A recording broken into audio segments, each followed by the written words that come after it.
আজকে পাখির হ্যান্ড ফিডের 30তম দিন।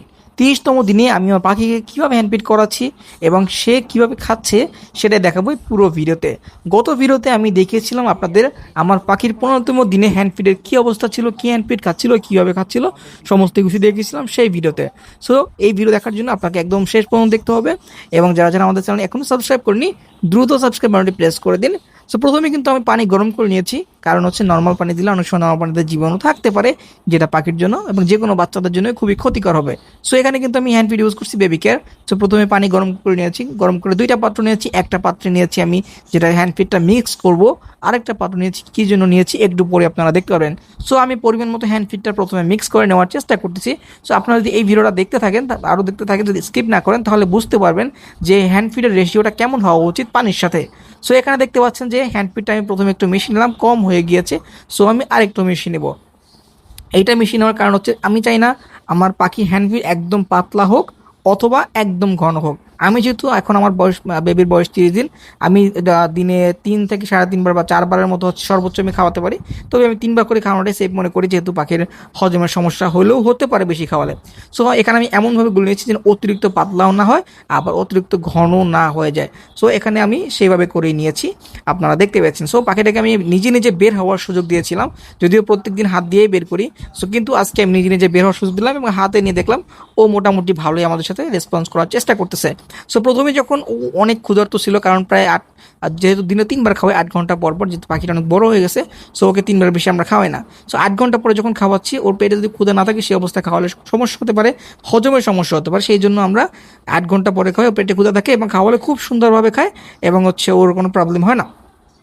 দেওয়ার সাথে সাথে এমনভাবে খাওয়া শুরু করতেছিল এবং খাওয়ানো আমি কিন্তু একটানা খাওয়াই না, মাঝে মাঝে ওকে রেস্ট দিই, মানে একটু খাওয়ানোর পর একটু সময় নিয়ে একটু বিশ্রাম দিই, তারপর আবার খাওয়াই। সো সেই বিশ্রামের সময়টা যেহেতু আমাদের হ্যান্ড ফিডটা ঠান্ডা হয়ে যায়, সো ঠান্ডাটাকে গরম করার জন্য, একটু কুসুম গরম করার জন্য অবশ্যই আবার সেই গরম পানির মধ্যে, সাদা পাত্রে গরম পানি নিয়েছিলাম, সেই পাত্রের মধ্যে আমি হ্যান্ড ফিডটাকে আবার একটু কুসুম গরম করে নিই, যাতে হচ্ছে খাদ্যটা জমে না যায়।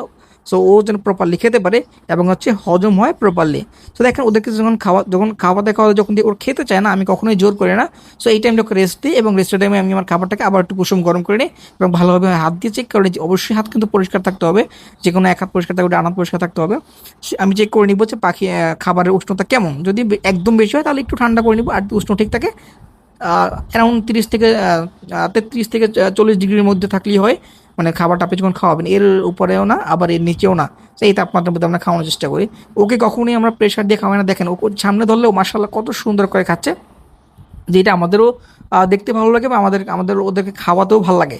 সো এই জন্যই আমরা চেষ্টা করি, ওর যদি পেটে ক্ষুধা থাকে, ও যদি ডাকাডাকি করে, আমরা ঠিক তখনই খাওয়াই।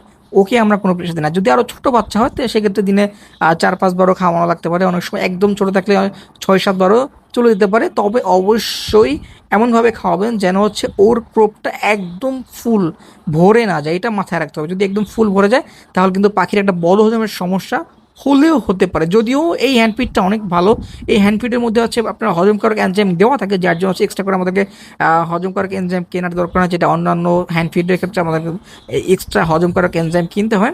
যদি এটা কোনো প্রমোশন ভিডিও না, এটা একদম আমার পার্সোনাল ওপিনিয়ন, আমি যেহেতু এটা ইউজ করি, সো এটা আমার কাছে অনেক বেশি ভালো মনে হয়েছে, এই জন্য আপনার সাথে শেয়ার করলাম।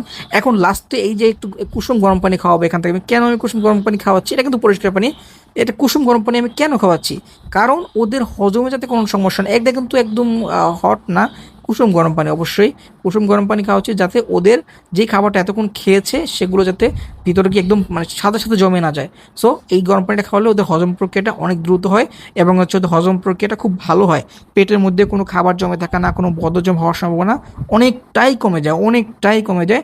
যার জন্য শেষে ওর গরম পানি খাইয়ে দিয়েছি, এরপর গাটা প্রপারলি মুছে দিয়েছি। এরপর দেখেন ওর ফাইনাল লুক। যদিও এখনও পালকগুলো প্রপারলি উঠে নাই, কারণ হচ্ছে মাঝখানে একটু প্রবলেম হয়েছিল, যেটা আমি আপনাদের সাথে এখনও শেয়ার করিনি। যদিও সেটা আহামরি প্রবলেম না, কিন্তু আমাকে ওর প্রতি আরেকটু খেয়াল রাখতে হবে। যদি আপনারা আমাদেরকে সাপোর্ট করেন, ডেফিনেটলি আমরা আপনাদের জন্য আরও ওর ভিডিও নিয়ে আসবো ইনশাল্লাহ। পরবর্তী ভিডিওতে আমরা চেষ্টা করব শেয়ার করার যে আমাদের আমরা সফট ফুডগুলো কীভাবে রেডি করি ছোটো বাচ্চাদের জন্য এবং সফট ফুডগুলো কীভাবে ওদেরকে দিই, সেই ভিডিও দেবেন ইনশাল্লাহ। তাই সেই ভিডিও দেখতে চাইলে অবশ্যই আমাদের চ্যানেলটি সাবস্ক্রাইব করার পাশাপাশি বেল বাটনটিও অন করে রাখতে হবে। ধন্যবাদ সবাইকে, সালামু আলাইকুম।